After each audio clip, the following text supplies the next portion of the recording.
এই শাড়িটা আমি টেক্সটাইল থেকে নিয়েছিলাম, তাও প্রায় 8 বছর আগের কথা। শাড়িটার রঙটা আমার খুব পছন্দ।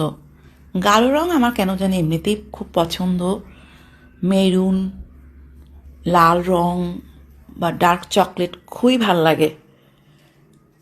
এই ব্লাউজটা কেন জানি শাড়ির সাথে ম্যাচিং হয়ে গেছে। ব্লাউজটা কিন্তু এই শাড়ির না, অন্য একটা শাড়ির, কিন্তু একদম ম্যাচিং। শাড়িটাকে আরও ভালো লাগতেছে ব্লাউজটার জন্য।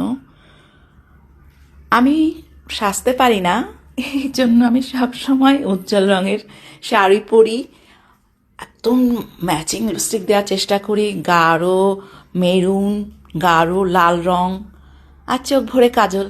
ব্যাস, আমার সাজ রেডি। আর এই জায়গাটা আমার এত বেশি পছন্দ, বসুন্ধরা রেসিডেন্সিয়াল এরিয়ার এই জায়গাটা।